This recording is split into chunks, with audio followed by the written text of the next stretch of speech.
Now north to Sinai for a look at how the listening posts in the desert are policing the peace between Israel and Egypt.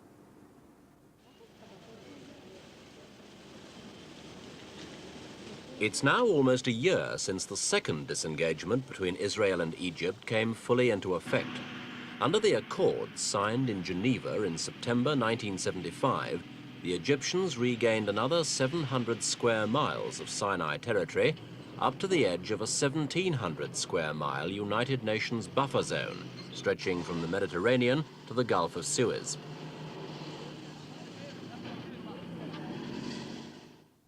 A crucial part of the agreement was the setting up of 6 surveillance stations to monitor all movements in the Giddi and Mitla passes in the new UN zone of supervision, and so provide an effective early warning system and deny either side the advantage of a surprise attack. Israel and Egypt would man 1 station each, but United States personnel would run the other 4.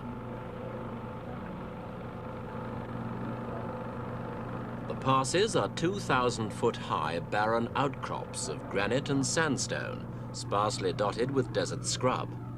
Narrow 2-lane asphalt roads snake through them for 20 miles, the only roads suitable for tanks and heavy transports, and so whoever controls them holds the strategic key to the whole of the Sinai Peninsula. At a cost of nearly $30 million, the Americans built the Sinai Field Mission, the SFM, 3 manned watch stations and an automatic unmanned one to cover the east and west approaches to the passes.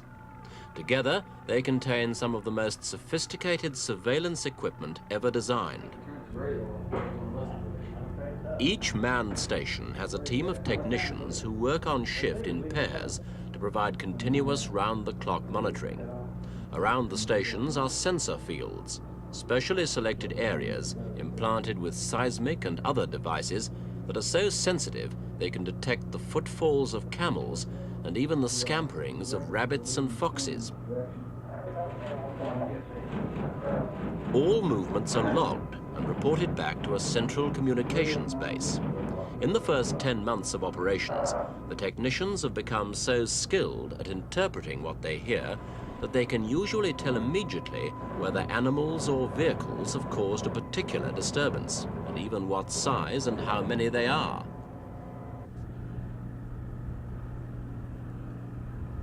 Recordings are confirmed wherever possible by visible observations. Here again, the equipment used is impressive.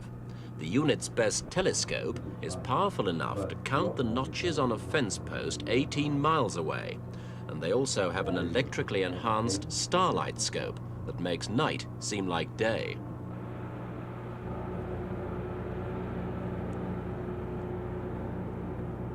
No one is allowed in the 20 by 10 miles rectangle around the 2 passes without the permission of the United Nations Emergency Force, which administers the terms of the Sinai Accords.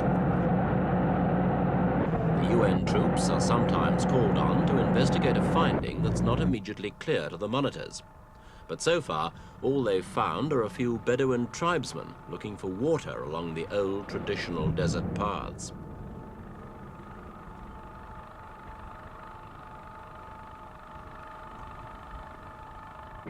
Station personnel are, of course, allowed free movement between the listening posts, but the traffic is light and always on official business. The Sinai Desert isn't the sort of place that invites off-duty technicians to go for a quiet afternoon spin. The harsh conditions are endured with fairly good humor, and the prefabricated modules that were bought from a luxury hotel chain ensure that the base's living quarters are as comfortable as possible. They come with central heating, air conditioning, and built-in furniture.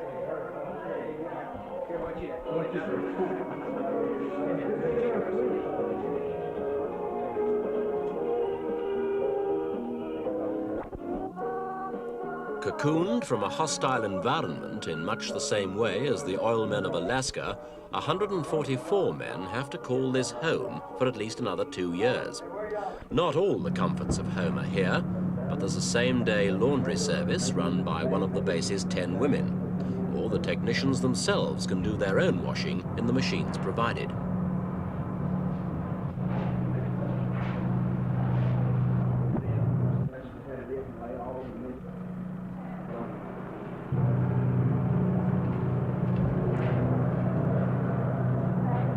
Also, in air-conditioned comfort, the mission's self-service restaurant that serves meals army style at most times of the day.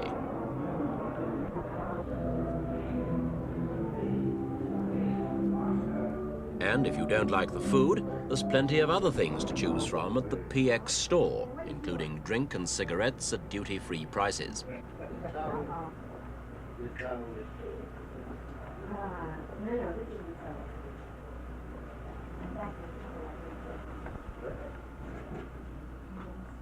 With no attractions outside the base, off-duty personnel have to while away their hours between shifts with the help of such indoor pursuits as the State Department has provided.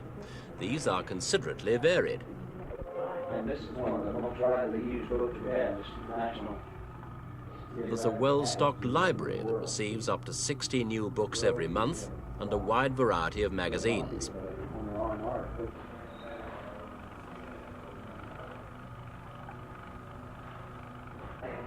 There's also a base broadsheet and various competitions organized by the men themselves. There are regular weekly meetings too, at which suggestions or complaints can be aired.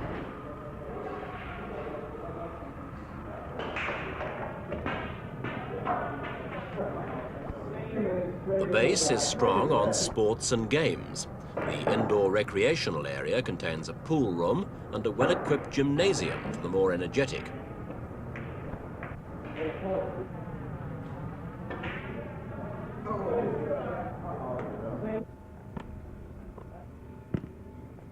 For those days when the outside temperature stays within reasonable bounds, there's basketball. The court can be floodlit at night, and so can the tennis courts and the baseball diamond.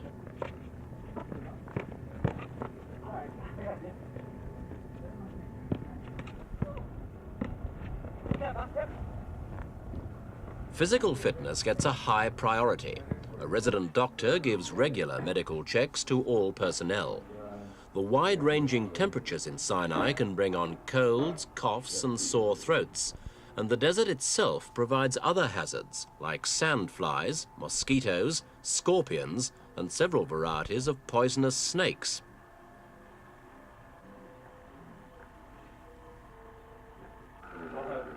Though much of the work here is routine, it has to be precise.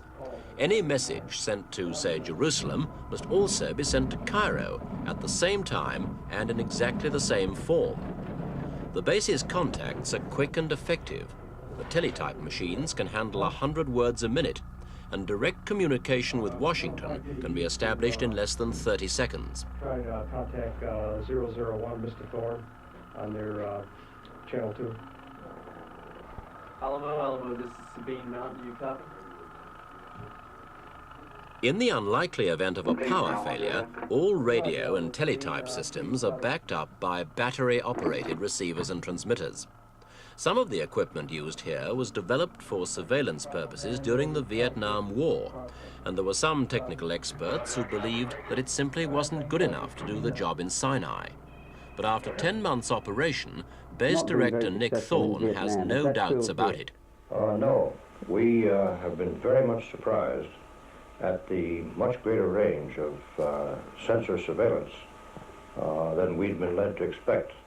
For example, we have sensors at the western end of Giddi Pass, which will pick up a motorized convoy at a distance of 10 kilometers. We've been led to believe that it was probably good for only half a kilometer. We also pick up aircraft movements and have picked up jets at what we estimate to be 20,000 feet, and that distance is out to 18 or 20 kilometers, and the sensors pick them up every time. Why have they been that much more successful here? Well, my understanding is that they are more successful because there is virtually no humidity, and because instead of being in a earth and vegetation environment, as they were in Southeast Asia, when they were used there, they are set basically in gravel deposits on top of bedrock here, and in an environment with virtually no humidity. Well, do you think you act as a deterrent to both sides? Your presence here is a deterrent? We think so. We think our presence probably is more important, really, than what we do. The Sinai Field Mission has already guaranteed that the type of war that spread through the desert in 1967 and 1973 just couldn't happen today. That's of immense value to both Israel and Egypt, and in the foreseeable future at least, it's probably enough to keep this area the most closely scrutinized piece of desert in the world.